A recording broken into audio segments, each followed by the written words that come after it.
Bonjour à tous et bienvenue dans cette plongée en profondeur. Aujourd'hui, nous abordons un sujet vraiment crucial, quelque chose qui peut véritablement changer la donne pour vous, notre auditeur, l'art de dire non. Nous allons disséquer l'épisode 26 de Success Mindset Goals.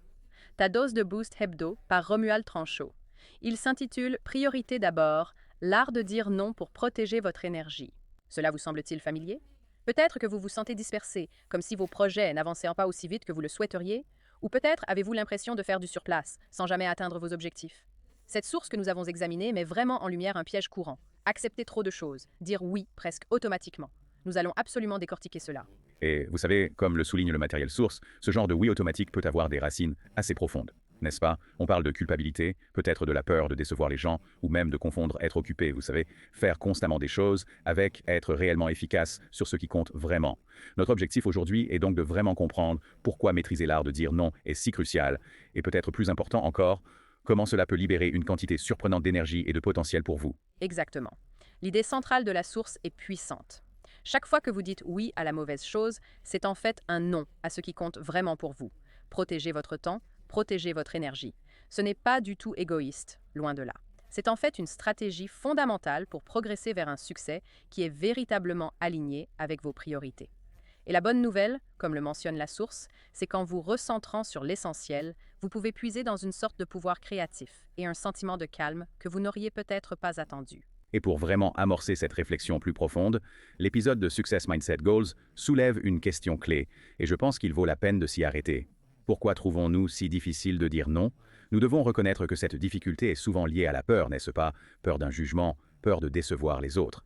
Mais il est crucial de comprendre que si nous acceptons trop de demandes sans vraiment y réfléchir, nous risquons de nous éloigner de nos objectifs principaux et de diluer notre impact.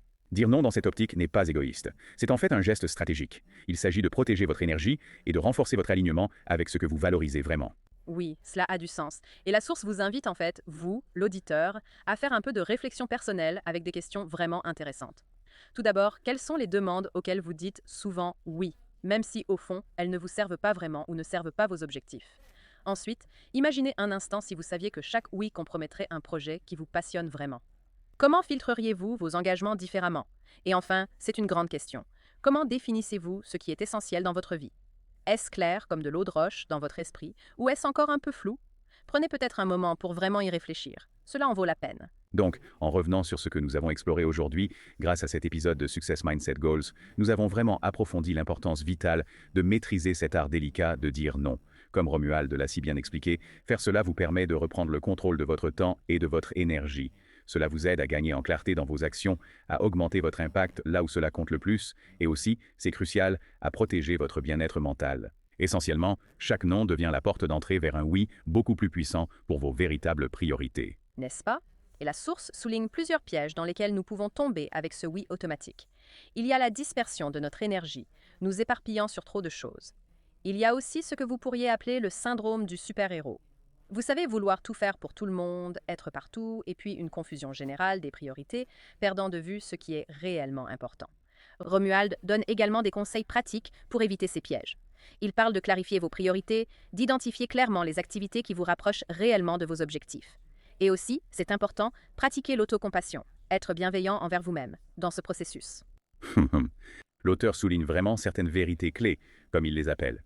Premièrement, dire oui à tout signifie inévitablement dire non à votre mission, à ce qui vous motive vraiment. Deuxièmement, établir des limites n'est pas être difficile, c'est véritablement un acte d'amour de soi, une manière de se respecter. Et enfin, il nous rappelle que le temps est votre atout le plus précieux. Il est donc absolument essentiel de le protéger soigneusement. L'épisode suggère également des actions immédiates et des défis mentaux pour aider à intégrer ces idées dans la vie quotidienne. Pour aider d'une manière vraiment pratique, la source détaille les étapes pour vraiment maîtriser l'art de dire non au quotidien. Cela commence par clarifier vos priorités, disons, sur une base annuelle, avoir cette vision claire. Ensuite, il y a l'art de formuler un non élégamment, et Romuald donne en fait des exemples concrets de phrases que vous pouvez utiliser. C'est utile.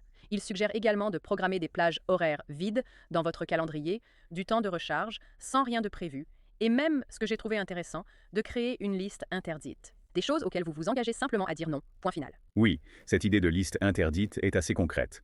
La source lance également un défi pour la semaine après l'écoute. Premier point, déclinez une demande non essentielle et prêtez vraiment attention à l'impact que cela a sur vos niveaux d'énergie. Observez cela. Deuxièmement, auditez votre emploi du temps. Cherchez des tâches qui ne sont pas des priorités et voyez si vous pouvez les éliminer ou les déléguer. Troisièmement, créez votre propre liste interdite, comme nous venons de le mentionner. Et enfin, planifiez consciemment un peu de ce temps vide stratégique dans votre semaine. L'épisode offre également des conseils pour réussir, comme utiliser des outils de gestion du temps, peut-être célébrer chaque nom que vous avez réussi à dire et commencer petit, vous savez, avec des noms plus faciles. D'abord, commencez petit. Et enfin, la lecture suggérée pour la semaine est un livre intitulé Essentialism par Greg McKeown. C'est essentiellement un guide pour vous aider à éliminer le superflu et à vous concentrer sur ce qui compte vraiment. Les idées clés du livre, comme moins mais mieux et l'importance de la discipline du non, renforcent vraiment les concepts que nous avons explorés dans cette analyse approfondie. Pour conclure cette exploration, la source nous rappelle une idée fondamentale. Dire non ne signifie pas rejeter l'autre personne, c'est avant tout un choix stratégique pour soi-même.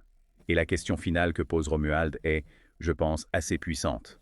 À quelle distraction vais-je dire non cette semaine pour avancer plus sereinement vers mes priorités? C'est certainement une question qui mérite réflexion. C'est vraiment une question qui vaut la peine d'être examinée. Nous espérons vraiment que cette exploration a apporté un éclairage et vous a donné des outils concrets pour mieux gérer vos engagements et protéger votre énergie, cette ressource incroyablement précieuse. N'hésitez pas à partager vos réflexions et peut-être les noms que vous choisirez de dire cette semaine. C'est vraiment en passant à l'action que ces concepts prennent vie. Merci beaucoup de nous avoir rejoints pour cette analyse approfondie.